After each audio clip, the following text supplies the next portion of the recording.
Silver Elliott. I'm President and CEO of the Jewish Home Family. And Jewish Home Assisted Living, where you are today, is one member of our Jewish Home Family. This afternoon's program is a really unique opportunity for us to not only bring together our residents, our staff, I see some board members, members of the community, but also some young people to be involved in a program that is of tremendous importance. We talk about Never Again, we talk about Never Forget, we talk about the Holocaust, but the time is limited in which we will have the opportunity to hear stories from survivors. And the chance to do that today and to do it as a community is really powerful. And we're so grateful for our panel for being here and for all of you to take part. Look, when it comes to a Holocaust event, we can never, ever presume to understand it. Think about it.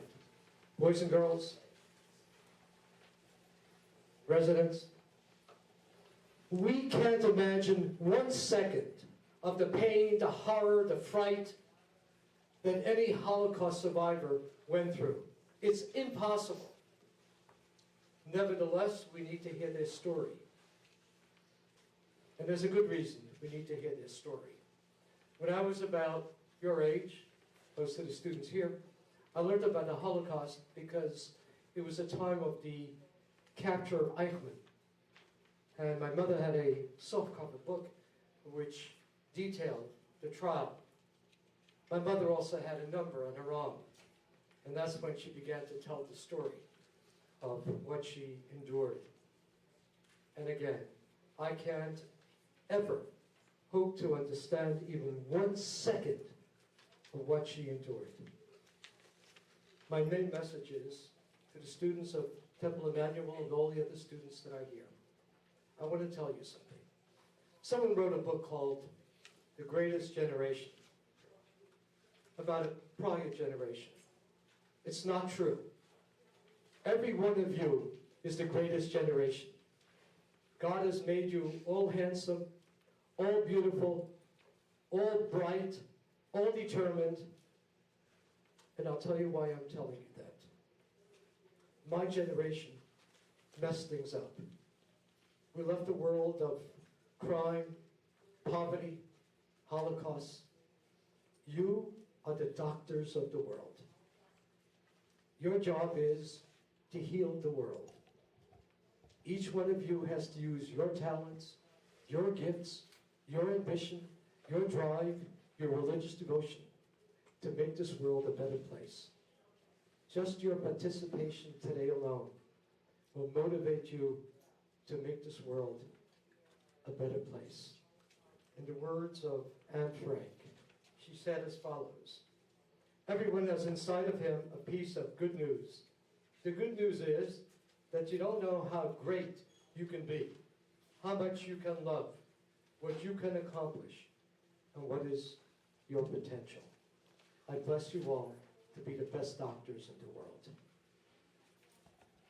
At this time, I'd like to welcome Jeremy from Temple Emanuel, who will be taking over.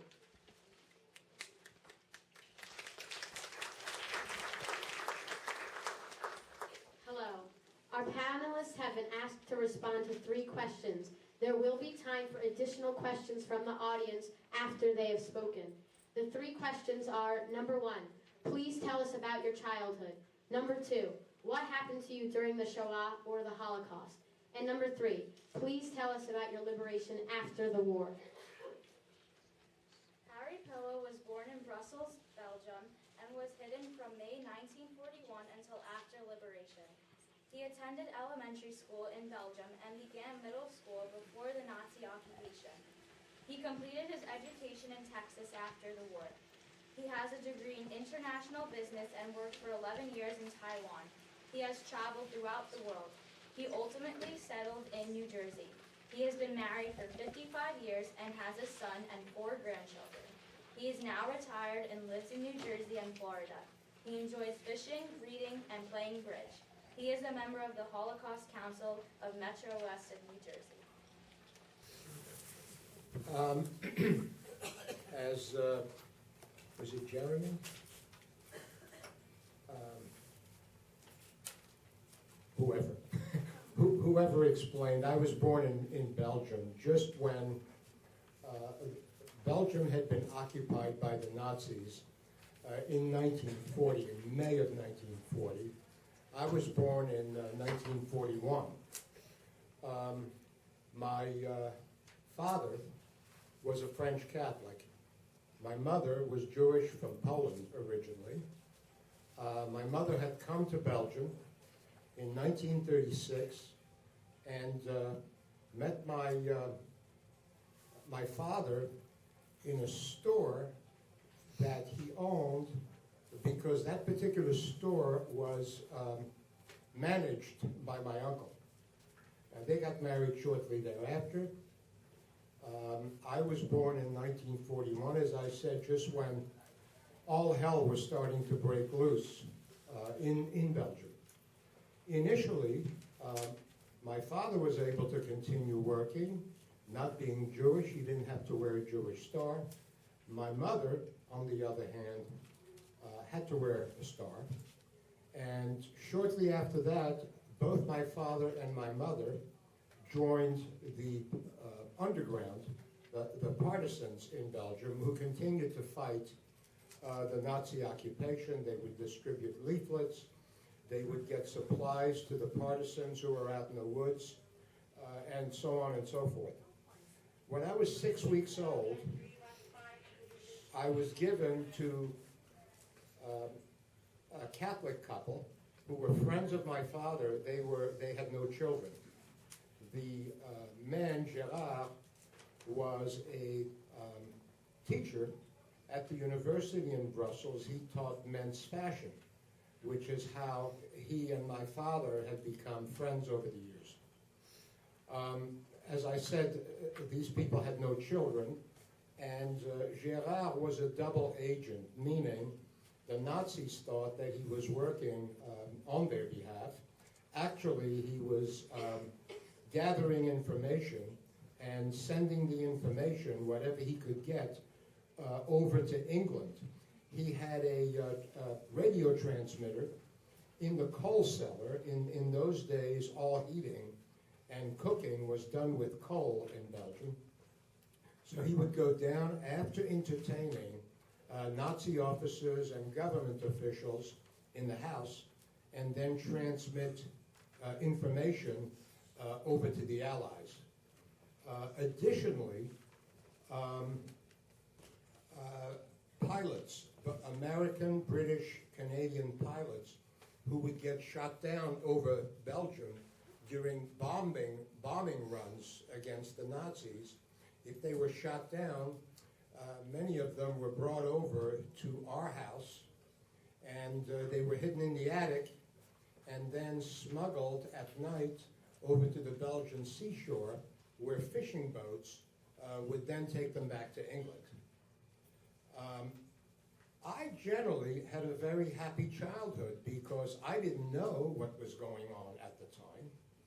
In the meantime, my father was captured because he could prove that he was a French citizen and had been in the French military.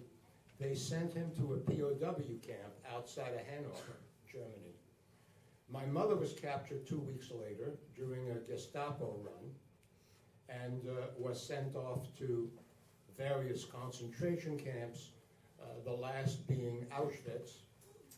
She and one sister were together the entire time, and they took care of each other, and they both, thank God, made it through the war. The other thing I wanted to share with you is that one of the neighbors of what I'll refer to as my war parents, a lady had taken up with a Gestapo officer, as a result of which my war parents were afraid that this woman would tell her boyfriend that Madame de Crans never looked pregnant, and all of a sudden she has this little boy. As a result of that, they sent me to a farm that the family owned outside of Brussels, where I spent the last 2 years of the war dressed as a girl. I didn't know any better. I wore little dresses. I had curly long hair. I had a big bow in my hair. The reason they did that was because in Europe in those days, only Jewish and Muslim boys would be circumcised. And they were afraid that if I was dressed as a boy, Gestapo or Nazi officers would check me out. As a girl, they knew they'd leave me alone. My mother came back from the camps in 1945, and at that time, I absolutely refused to accept that she was my mother. I had had a happy childhood with my war parents. Sure, there were deprivations. During the war, you had to have what they called ration cards, and you could only get the equivalent of 1 liter of milk once a week, a quarter pound of sugar, meat, if it was available, you could get the equivalent of 1 pound once a month. So anyway, my mother came back. I refused to accept that she was my mother. It took me really a year for me to finally accept it. And the Decrans and my mother came to what I consider to be a very good agreement. I would spend almost every weekend with the Decrans, who were childless. They considered me their son. And every Wednesday, my war mother, Marlene, would come and help me with my homework. I discontinued the entire time that I lived in Belgium, which was until I was almost 14 when I moved to the United States. My mother had met a refugee who was Jewish from Poland, and they got married in Belgium. And my stepfather, Max, was a great father to me. He was only able to stay in Belgium and work for a period of 5 years because Belgium was overcrowded after the war with a lot of refugees. So he had to find a country to go to. So he had his choice between Argentina, Israel, the U.S., Canada. He chose the U.S. because my mother had 2 half-brothers who had already come to the U.S. right after the war. So this was in 1952. In 1954, he brought my mother and I over. Another little interesting story I want to tell you is about my name. I was originally born in Belgium, Jean-Pierre Russe. During the war, my war father was able to get a forged certificate, and I became Jean-Pierre Decran. Well, I came to the U.S., and then my stepfather adopted me, and I became Pila. And I was in school, obviously, at the age of 14. I didn't like the translation of my name into English, which became Jean Peter. So I saw a movie, and one of the characters was Harry. I said, that's it, I'm going to be Harry from now. So I went from Jean-Pierre Russe to Jean-Pierre Decran to Jean-Pierre Pila to Harry Pila. I think I'll turn it over now and let you take it for a while. Elizabeth Deutsch was born in a small Hungarian village in 1927. Her family owned a farm. She was 15 when she was deported to Auschwitz in 1944. Separated from the rest of her family, she and her sister were transported and suffered through 3 other camps. She and her sister were liberated in 1945. The rest of her family perished. After the war, she lived in Sweden for 5 years and then came to the United States and settled in Connecticut. She was married in 1954 and has 2 children and 2 granddaughters. She has been telling her story in schools, synagogues, and churches for 36 years. Yes. Okay. Well, I was born in Hungary in a small town. The population was about 3,500 people. And among that was 700 Jewish people. I I had a big family. I had 3 older brothers, my older sister, and I was the youngest.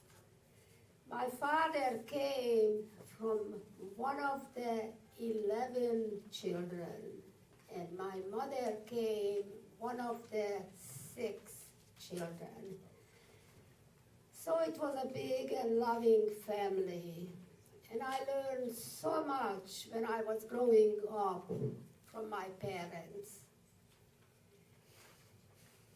First of all, we had cows, we had horses, because that's the way it was, the transportation. I never saw a car. And we had a happy life. And then when the war broke out in 1938 in Germany, then things started to change very, very, very quickly. We had to wear the Jewish star when we went out. They took all the young Jewish men and they took them away. All my brothers, they even took my father away.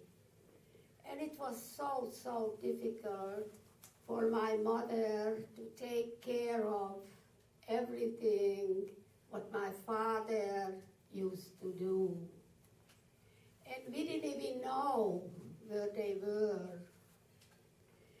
I remember this, the food was rationed.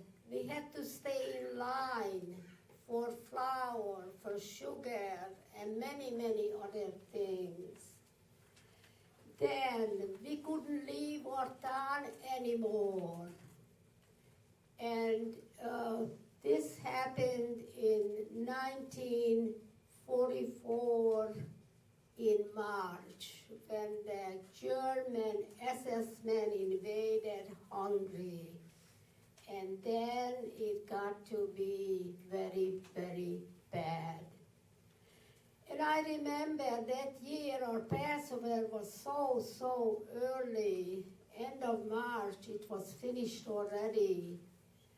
And my older brother, they let him come home just 2 weeks before Passover. And my father was home also. And I remember our Passover was not happy at all.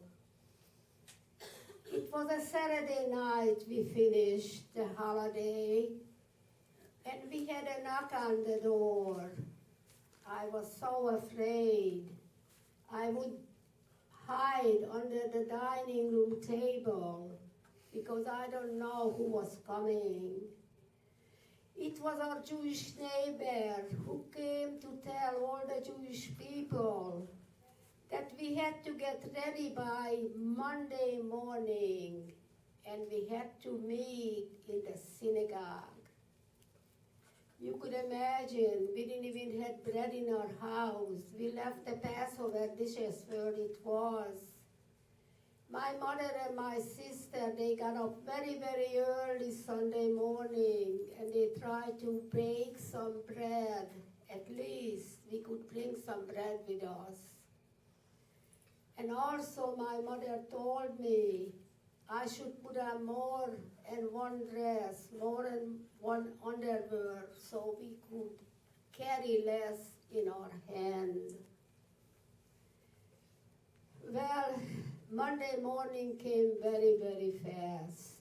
We couldn't sleep, and it was just gather everything what we would wanted to take, what wasn't too much. Most of our thing, what my parents worked so hard, we have to leave behind. Monday morning, I couldn't leave the house not to say goodbye to our animals. They were so good to us. I went into the stable. I had to touch every one of them. And then I came into the room, and my father, he was waiting for me because he wanted to bless all his children before we left the house. And he did it, even in the house. Whatever I could touch, I did.